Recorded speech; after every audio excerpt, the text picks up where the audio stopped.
dit, Dieu va les garder pendant 3 ans et demi. Dieu va les nourrir. Dieu va même leur donner les ailes d'un aigle. Les ailes, c'est toujours 2. Dieu va donner il va leur donner un enseignement de l'Ancien et du Nouveau Testament.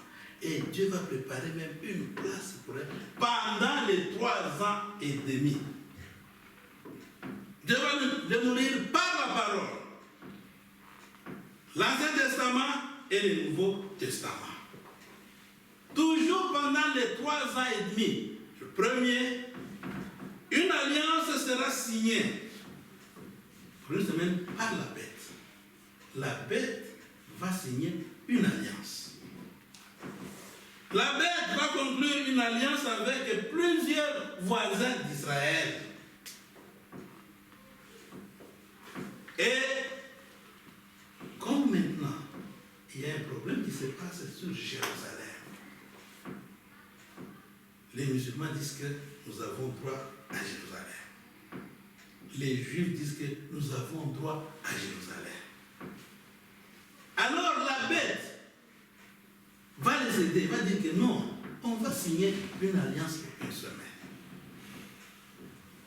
On va appliquer les accords d'Abraham. Parce que les 3 grandes religions se disputent pour Jérusalem. Ils disent que nous sommes tous les enfants d'Abraham.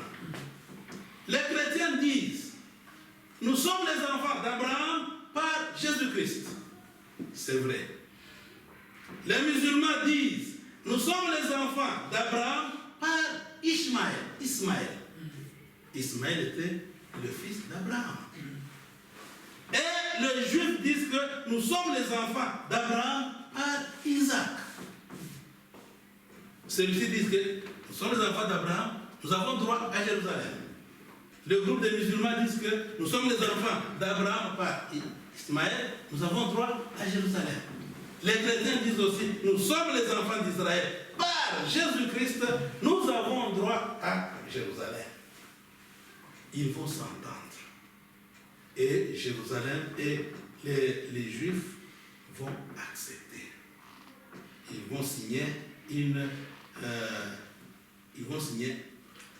alliance. Et on va même, à ce moment-là, autoriser Israël de reconstruire le temple. Vous savez que le temple était bâti, détruit, rebâti, détruit. Et maintenant, on va leur permettre, après cette alliance, ils vont rebâtir le temple. Et tout ira très bien. Toujours, pendant cette période, les 3 ans et demi, qu'est-ce qui va se passer maintenant à Israël? Dieu va envoyer 2 prophètes ayant l'esprit de Moïse et d'Élie. Et pendant leur ministère, 144 000 vont croire et ils seront scellés. Voilà ce qui se passe pendant les 3 ans et demi. Maintenant, arrivé au milieu de la semaine, qu'est-ce qui va se passer? Au milieu de la semaine, Christ va descendre 2 fois, pas chez nous, parce que nous, Christ va venir 2 fois. Il est déjà venu pour la première fois, à son retour, ce sera fini pour nous. Mais au milieu de la semaine, Christ va descendre chez Israël 2 fois. Premièrement, il va descendre comme un agneau pour voir les 144 000. Il descend comme un agneau. Il voit les 144 000. Il va descendre encore. Et les Juifs, maintenant comme un lion, il va se révéler à Israël. Et quand il va se révéler à Israël, il descend comme un lion. Comme un lion. Il se révèle à Israël, le voile qui était devant leurs yeux, le voile va tomber. Ils vont voir Christ qui vient du ciel, et quand ils voient Christ, ils vont voir les cicatrices dans les mains. Il faut demander, vous venez du ciel. Qu'est-ce qui s'est passé? Où est-ce que vous avez trouvé ces plaies dans votre main? Et c'est quand il va leur dire, je suis venu pour la première fois, vous m'avez crucifié, vous m'avez même rejeté. Et à ce moment-là, le voile va tomber. Et donc il était venu. C'est-à-dire que la Bible n'est pas que Israël, tout Israël sera sauvé. Tout Israël. Ils vont reconnaître le Christ avec le blé. Le voile va tomber. Ils vont pleurer. Et quand ils vont pleurer, à ce moment-là, le voile va tomber, ils vont même reconnaître le rôle de la bête. On a fait même une erreur. Pourquoi on a accepté de signer cette alliance? Et maintenant la bête, connaissant qu'on m'a découvert, la bête sera fâchée. Comme l'alliance était signée pour une semaine, l'alliance sera stoppée. C'est quand maintenant la tribulation commencera. C'est ainsi, mon frère, ma soeur, si vous ratez l'enlèvement, vous passerez par la tribulation. Et quand la tribulation commence, l'Antichrist va tuer d'abord les vierges fortes. Il va tuer les 144 000. Il va tuer les 2 témoins. Et voilà comment la tribulation commence. Ce ne sera pas un jeu. Mon frère, ma soeur, Dieu nous donne le temps. C'est le moment de croire. C'est le moment de mettre la parole du Seigneur en action. Le temps sera très difficile. Il ne faut pas te dire non, moi je suis très fort, je passerai par là. Ce sera terrible. Mon frère, ma soeur, si tu rates l'enlèvement, tu passeras par la grande tribulation. Ce n'est pas un jeu. C'est ainsi que, mon frère, ma soeur, nous devons nous aimer les uns les autres. Amen. C'est une chose très facile. C'est une chose naturelle d'aimer. C'est naturel. Dieu a mis en nous l'amour. C'est maintenant à vous, à moi, de le démontrer. Nous aimons les uns les autres. Il n'y a pas un fleuve où tu dois le traverser pour dire que si je traverse ce fleuve, je dois maintenant aimer. Non. Nous devons nous aimer les uns les autres. La Bible nous dit, les prophéties prendront fin. Les langues cesseront. La connaissance disparaîtra. Mais là où il y a l'amour, tout endurera. Quand il y a l'amour, tout est en paix. Mais maintenant, même dans l'église du Seigneur, on ne s'aime plus. Nous devons savoir qu'il y a 2 types d'amour. Il y a l'amour agapao et il y a l'amour philéo. L'amour agapao, c'est l'amour de Dieu qui vient du cœur. Un amour réel, un amour pur qui vient profondément du cœur. Voilà l'amour agapao. Il y a l'amour philéo. Ça, c'est l'amour humain. C'est l'amour perverti.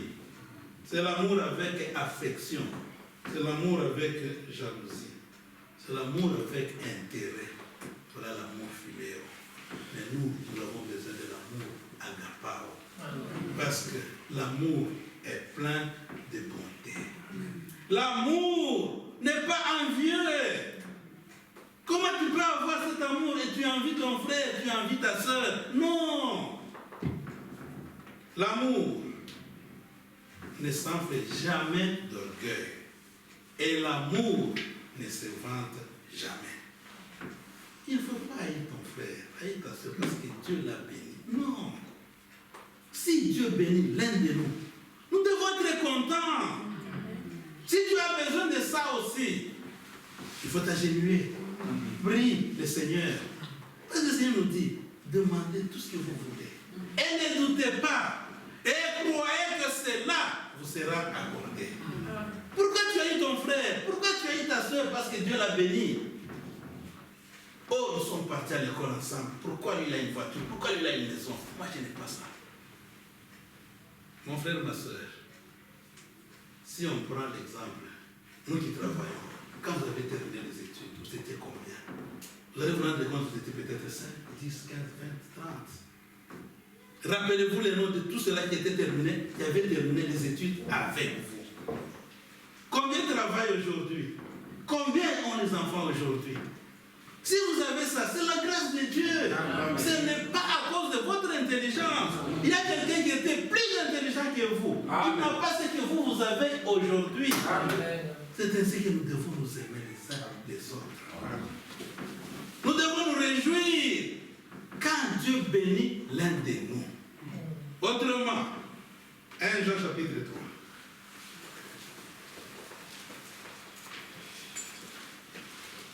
3. 1 Jean, chapitre 3, verset 15. Quiconque hait son frère est un meurtrier. Et vous savez qu'aucun meurtrier n'a la vie éternelle demeurant en lui. Si tu n'aimes pas ton frère, si tu hais ton frère, la Bible dit que tu es un meurtrier. Pas seulement ça. Quand nous allons dans 1 Jean 4, verset 20. 1 Jean 4, verset 20. Si quelqu'un dit « j'aime Dieu » et qu'il haïsse son frère, c'est un menteur. Car celui qui n'aime pas son frère, tu le vois. Comment peut-il aimer Dieu qui ne voit pas? Qui a déjà vu Dieu? Qui a déjà vu Dieu? Moi, j'ai déjà vu Dieu, personne. Mais tu vois ton frère chaque jour, tu vois ta soeur chaque jour, tu ne l'aimes pas. Et tu es là que moi j'aime Dieu, j'aime Dieu. Dieu lui-même nous dit, nous devons nous aimer les uns les autres. Amen. Amen. Mon frère, ma soeur, nous devons nous supporter les uns les autres. Ce n'est pas parce que ton frère a fait quelque chose de mal aujourd'hui, il va dire qu'à partir d'aujourd'hui, je ne vais plus les visiter à partir d'aujourd'hui. Non. Si Dieu pouvait faire cela, qui allait résister devant Dieu? Personne.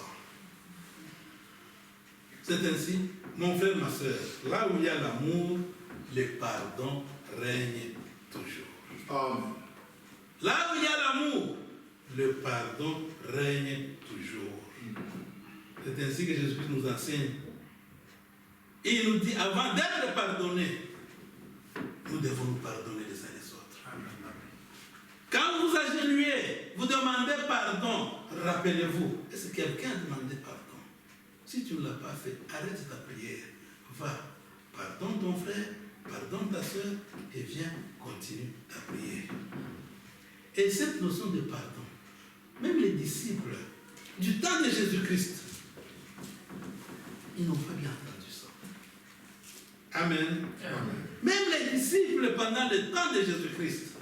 Parce qu'un jour, Pierre a dit au Seigneur, combien de fois pardonnerai-je à mon frère lorsqu'il péchera contre moi? Est-ce que je peux aller à 7 fois? Ça, c'est Pierre, qui était avec notre Seigneur Jésus-Christ. Je peux aller à 7 fois. La fois passée, tu te rappelles l'année passée, quand on était en France, je t'avais pardonné. Tu te rappelles l'autre fois, quand on était parti, je t'avais pardonné. 7 fois, on peut compter facilement. Quelle était la réponse du Seigneur Jésus? Il dit non, pas à 7 fois. Jésus lui dit jusqu'à 70 fois 7. 70 fois 7, c'est combien? Les étudiants. 70 fois 7. C'est combien? 400 moments. Qui est capable, mon frère, ma soeur? Si ton frère ou ta soeur te pardonne aujourd'hui, tu comptes. Tu auras quel cahier que tu vas marcher? Comment tu vas te rappeler de tout ça? Simplement se dire, mon frère, ma soeur, le pardon est permanent. Amen. Dans n'importe quelle situation où tu es en train de conduire, ton frère, ta soeur vient, il te stoppe, pardonne-moi. Il faut pardonner. Tu es dans un deuil, ton frère, ta soeur t'appelle à côté, tu peux me pardonner, il faut pardonner. Amen. Tu as eu une mauvaise nuit, ta matinée n'est pas bonne, ton frère, ta soeur vient le matin chez toi, il demande pardon, il faut pardonner. Amen. Il ne faut pas mettre les conditions. Quelqu'un veut te demander pardon, tu dis ok, à partir de la porte, tu te mets à genoux. Je sais que tu arrives ici, après je vais te pardonner. Non, non, non. Aimons-nous les uns les autres. Pardonnons-nous les uns les autres. Parce que toi aussi, tu as déjà offensé beaucoup. Ils t'ont pardonné. Comment tu ne pardonnes pas ton frère? Comment tu ne pardonnes pas ta soeur? Nous devons nous aimer les uns les autres. Parce que nous devons savoir, dans ce monde, qu'est-ce qu'il y a dans ce monde? Dans un monde où vous et moi, nous vivons, il n'y a que trois choses. Dans ce monde, il n'y a que trois choses. La première chose, c'est la convoitise de la chair. Cette chair, elle a des convoitises. Comme maintenant, il fait froid. La chair va te dire, j'ai froid. Qu'est-ce qu'on fait? On prend les jaquettes, on met. Bientôt, il fera chaud. Cette chair va dire, j'ai chaud. On enlève tout. Cette chair va te dire que j'ai soif. Et tu vas dire, tu vas prendre de l'eau. Et quand tu prends beaucoup d'eau, tu peux vomir. Après un temps, cette chair va te dire que j'ai faim. Tu vas chercher à manger par tous les moyens. Tu donnes à manger à ses corps. Quand tu donnes beaucoup à manger à ses corps, tu auras la diarrhée. Ses corps a des désirs. La deuxième chose qu'on a dans ce monde, ce sont les yeux. Nous tous, on a les yeux. C'est vrai, oui. Et quand on ne voit pas, on porte même des lunettes pour bien voir. Ces yeux, quand on dort, on les ferme. Et tu ne sauras jamais, avec précision, à quelle heure tu es entré en profond sommeil. Jamais. Va l'expérimenter et aujourd'hui. Et tu vas voir que tu ne sauras jamais. Il y a un intellectuel qui avait dit qu'aujourd'hui, je dois connaître avec exactitude à quelle heure je me suis endormi. Il a mis les computers là-bas, il a pris les livres, la télévision ouverte, les téléphones. Il dit qu'aujourd'hui, je dois connaître avec exactitude à quelle heure je m'endors. Il était là très actif. Il lit, il chante, il saute, il fait les pompages, tout ça pour éloigner un peu le sommeil. Et après un temps, il s'est endormi. Il s'est réveillé. Il regarde à l'horloge, c'était à 2h15. Il se rappelle, je me suis endormi à quelle heure? Il ne sait pas. Et ses yeux, quand on se réveille, on voit les choses. On voit le merveille de Dieu. Vous allez, ça c'est très joli. Avec ses yeux, quand on passe, on voit aussi les femmes presque nues. C'est ainsi, mon frère, ma soeur, on doit discipliner nos yeux. Quand vous allez, une femme vient nue, c'est sûr que tu ne peux pas marcher les yeux fermés. Sinon, tu vas faire les dégâts. Mais une femme vient nue, tu as de tourner les yeux. Il ne faut pas regarder. Non, tu es à la télévision, on met des histoires que toi, chrétien, tu ne peux pas voir. Change de chaîne. Il ne faut pas regarder à la porte. Est-ce que papa est là? Maman est là? Et tu regardes. Non! On doit discipliner nos yeux. La troisième chose, dans ce monde, l'orgueil de la vie. Moi. Vous voyez celui-là, ces babouches-là, c'est moi qui l'ai payé. L'autre loi, oui, même la voiture là, c'est un cadeau de moi à son anniversaire. Moi, qui es-tu? La Bible nous dit que nous sommes des vers. La Bible nous dit que nous sommes des vers. Aimons-nous les uns les autres. Nous devons nous pardonner les uns les autres. Amen. Comme on va tout laisser. On est venu dans ce monde nu. Quand la femme met au monde, il va voir nos soeurs ici. Quand l'enfant vient au monde, il est nu. Même pas une chaînette. Non, même pas un caleçon. L'enfant vient nu. On grandit, on a des choses. Dieu nous bénit. On a des maisons, on a des voitures, on a des palais. Oui, mais les jours où tu meurs,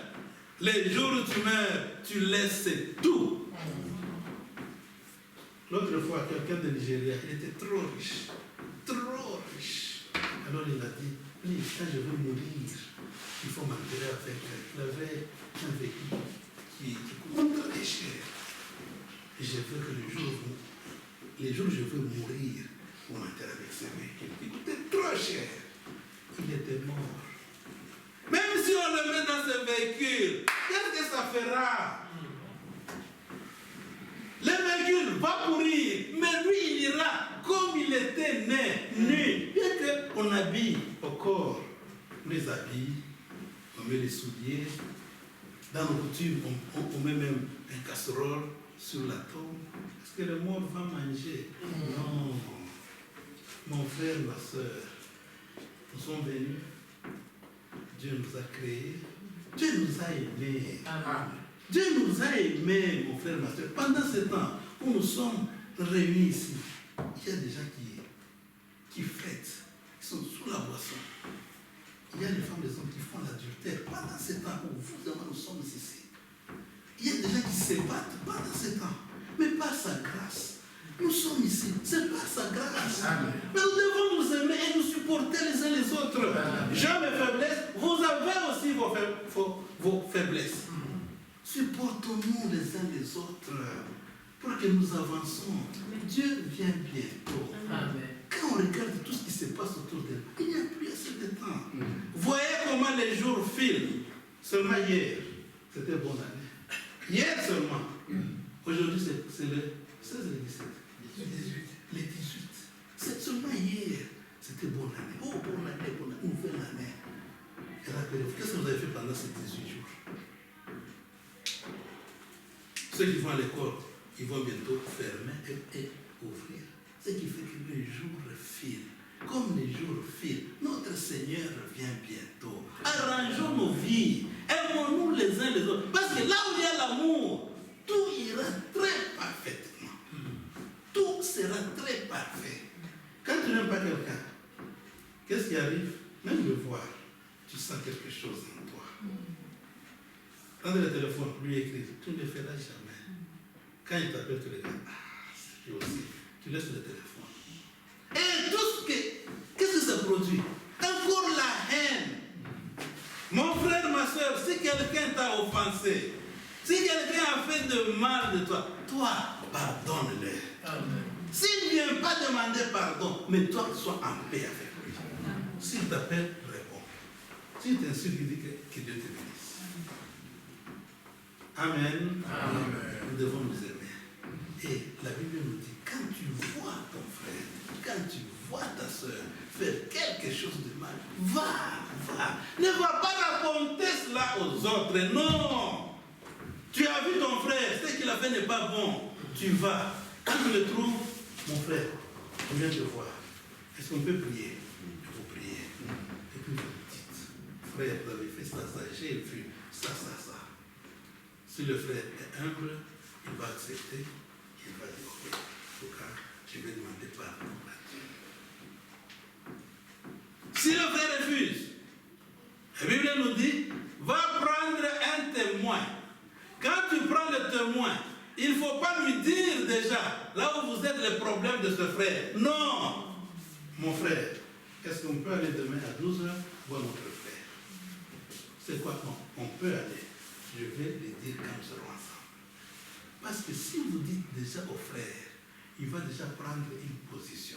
Vous ne lui dites rien. Vous allez avec lui. Le frère est là. Frère, est-ce qu'on peut prier? Vous priez. Mon frère était prié, et vous avez dit ça, j'ai amené un autre frère.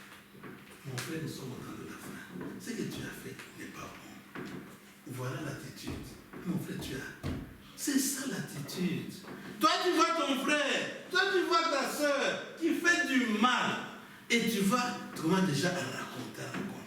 Et après, on va dire, qui a dit? C'est ce frère-là, c'est ce. Non, nous ne sommes pas dans ce temps-là. Nous avons reçu la vérité, mon frère, ma soeur. Acceptons la vérité et appliquons la vérité. Cette vie est passagère. Ce qu'on a eu l'année passée. Rappelez-vous, depuis janvier, décembre, vous avez fait beaucoup de choses. Beaucoup de choses. Mais c'est déjà passé. Aujourd'hui, nous sommes déjà un autre jour. Et d'ici quelques temps, ce jour va passer. C'est ainsi que dans la vie d'un homme, il n'y a que 3 jours. dans la vie d'un homme, dans notre vie, il n'y a que toi. Hier. Tu vas dire, ah, hier j'étais comme ça, hier. Personne ne peut rentrer hier et arranger. Tu as insulté quelqu'un hier, tu ne peux pas rentrer hier et aller dire que pardon. Non. Tu n'as pas eu l'argent hier. Tu ne peux pas aller hier et chercher l'argent. Jamais. Hier, c'est passé. Aujourd'hui, c'est par la grâce de Dieu que nous sommes réveillés. Combien sont dans le ce matin? Combien ne peuvent même pas se mettre debout et venir, même écouter la parole du Seigneur? Combien? Si vous et moi, nous sommes debout aujourd'hui, c'est par la grâce de Dieu. Nous devons louer le Seigneur. Amen. Et demain, seulement par la grâce de Dieu. C'est ainsi, mon frère, ma soeur. Quand vous avez un programme de demain, il faut dire, si Dieu le veut, demain je partirai en France. Si Dieu le veut, je viendrai te visiter, ma soeur. Si Dieu le veut, que Dieu le bénisse. Amen. Priez pour moi. Amen. Dieu voulant, après la semaine qui commence, l'autre semaine, je vais rentrer en Afrique en passant par UK. Est-ce que vous permettez que j'amène vos salutations à vos bien-aimés au Botswana? Amen. Que Dieu vous bénisse. Amen.